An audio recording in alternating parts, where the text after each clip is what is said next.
Hablaremos de Claudia de Morville. Esta es la historia de una impostora. Una impostora que aseguraba ser Juana de Arco.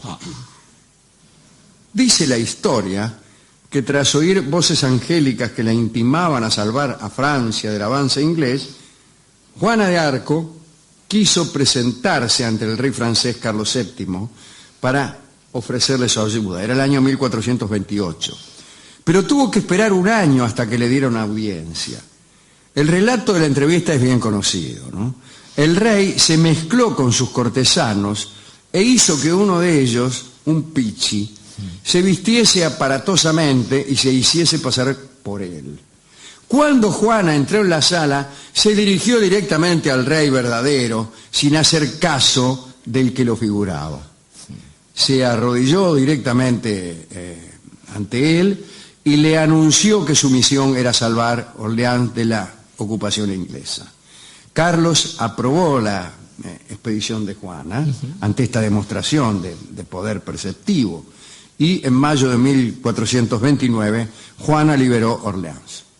Un año más tarde, Juana de Arco, traicionada por nobles franceses que recibían beneficios desde Inglaterra y que envidiaban, ¿no?, la influencia que ella tenía sobre el rey, la apresaron y la entregaron a los ingleses. Se inició contra Juana un proceso de herejía y la quemaron en mayo de 1431.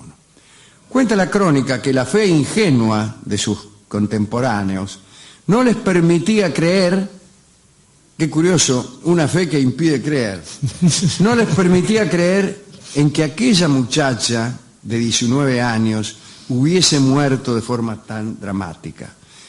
Así, en 1436, 5 años después del suplicio de Juana, apareció en Metz una mujer que dijo ser la doncella de Orleans.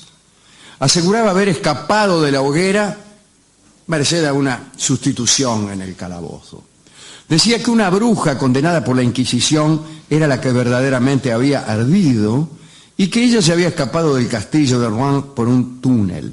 Por supuesto era todo falso, pero se le creyó, porque había ganas de creer que Juana de Arco vivía todavía. La muchacha que se hacía pasar por Juana de Arco se llamaba en realidad Claudia de Morville. Tenía un asombroso parecido con Juana, que la ayudó no solo a engañar al pueblo, sino también a las más altas autoridades. El caso es que Claudia se presentó en todas partes como si fuese Juana de Arco.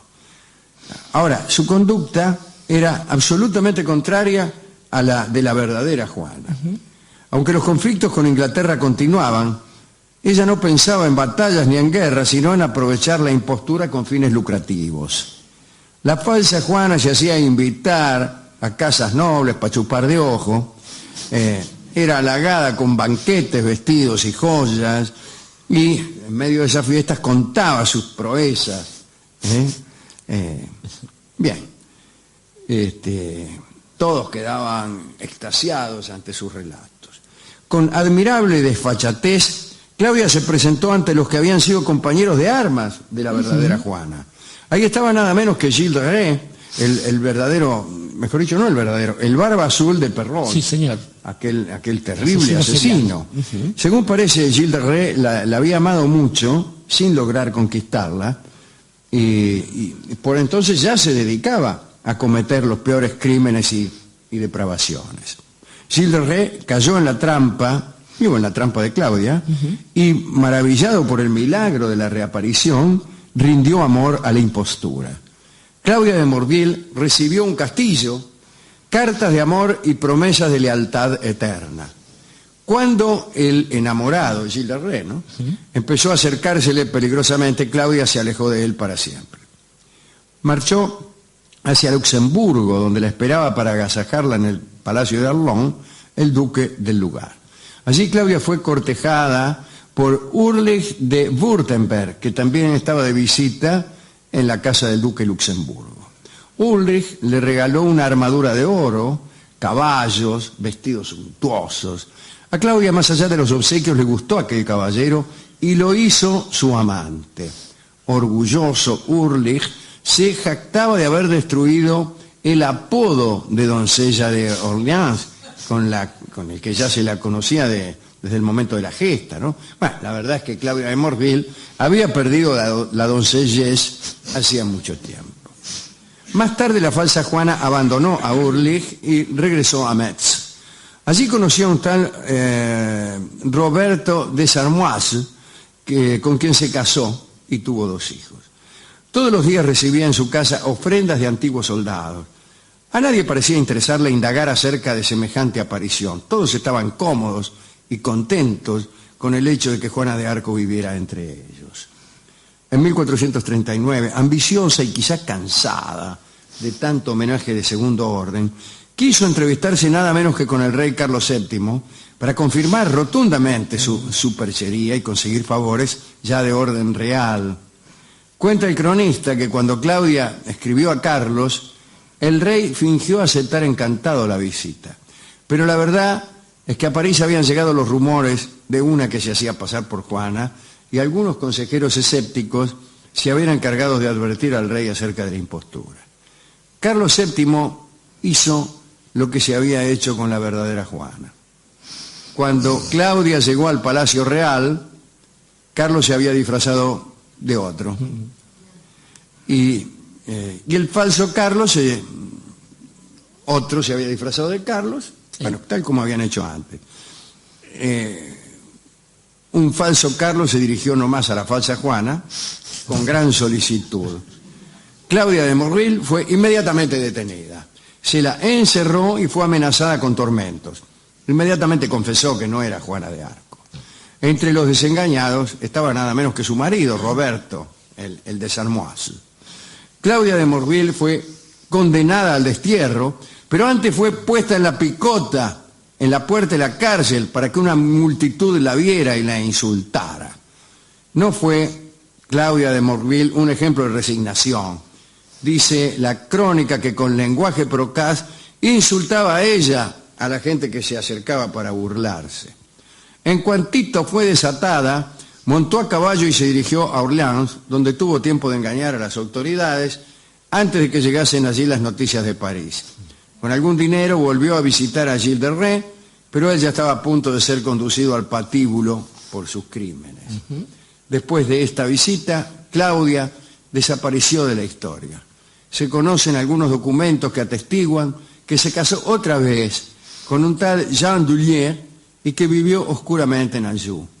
Y no sabemos cuándo murió.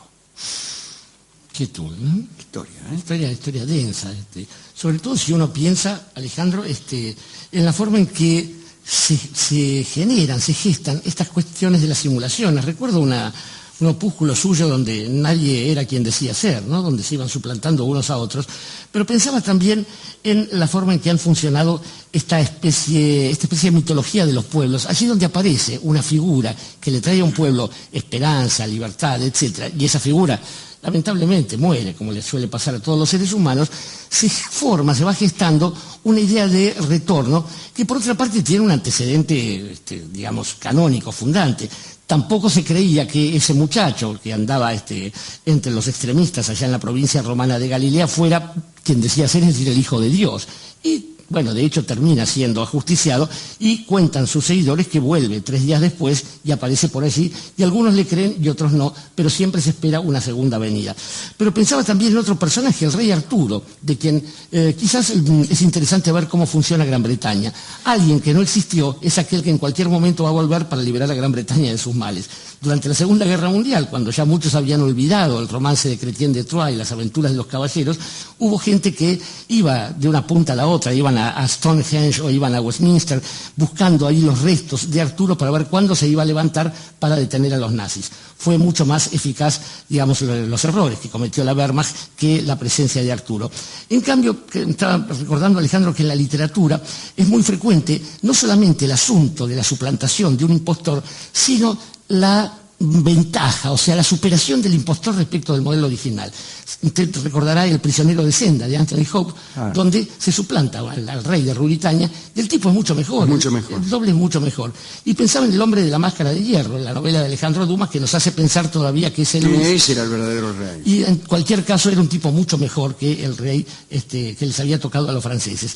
El problema con estas cuestiones también es que aquellas personas o aquellos seres, por ejemplo su amigo el conde de Saint-Germain, que van una y otra vez desde la historia, en algún momento se dan cuenta que si bien la humanidad parece evolucionar, no cambia del todo, y esto genera una fatiga tal que produce historias como la de una escritora llamada Úrsula, a quien no voy a terminar de nombrar, que hablaba justamente de una santa que iba y volvía, más que una santa, una especie de hada, que iba y volvía, y que una y otra vez iba reconociendo la degradación de la condición humana y la voluntad de acceder a los milagros solo para evitar el sacrificio del trabajo, del estudio, de los muchos sacrificios que le exige la vida a uno, y que por eso recurrían a ella, que no era como en los primeros tiempos en que la buscaban para resolver una cosa insoluble, sino que la utilizaban como solo por comodidad. Solo por comodidad. Y hasta el punto fue, el desgano de esta mujer, que se cuenta que finalmente, cuando en su última reencarnación, en su última aparición, la iban a buscar, ella decía: deben estar confundidos, yo soy solamente una viejita sin ningún poder alguno, la señora del chalet. La señora del chalet canta Edmundo Rivero.